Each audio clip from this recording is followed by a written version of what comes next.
A significant issue with The Incredibles 2 lies in its predictable and formulaic main plot, particularly concerning its villain. The identity of the screenslaver was telegraphed so early and obviously that the eventual reveal landed with a thud for many viewers, lacking the shocking impact of Syndrome's backstory in the original. This reliance on a surprise villain trope, one that Pixar itself has used frequently, felt uninspired. Furthermore, the overarching narrative structure was essentially a mirror image of the first film. One parent is lured away for a solo mission by a mysterious benefactor with ulterior motives, leaving the other to struggle with domestic life, only for the family to reunite to save the day.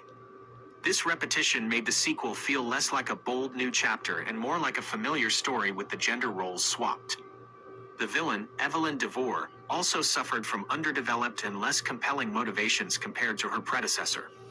Syndrome's turn to villainy was born from a deeply personal and tragic place of hero worship turned to bitter rejection, making him a fascinating and sympathetic antagonist. In contrast, Evelyn's motivation, that society's over-reliance on superheroes led to her parents' deaths, felt more abstract and less emotionally resonant.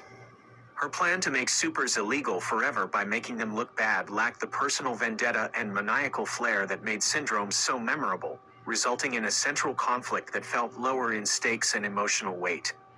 While the film's role reversal subplot, with Bob becoming a stay-at-home dad and Helen taking the spotlight as the primary hero, was a promising concept, its execution was often superficial.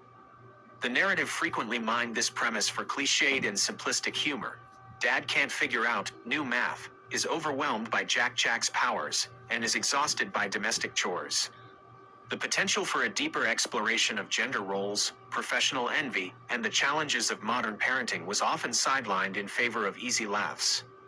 Bob's initial jealousy and struggles are resolved rather quickly, missing an opportunity for more significant character growth and a more nuanced commentary on the family's shifting dynamics. Finally, the sequel failed to meaningfully advance the arcs of its characters, often retreading ground that was already covered in the first movie. Violet, for instance, once again grapples with insecurities related to her powers and her social life, a journey of self-acceptance she had largely completed by the end of the original film. The sense of genuine peril also felt diminished, unlike the first film, which explicitly stated that the villains would kill the children if given the chance. The stakes in The Incredibles 2 felt safer and more akin to a Saturday morning cartoon.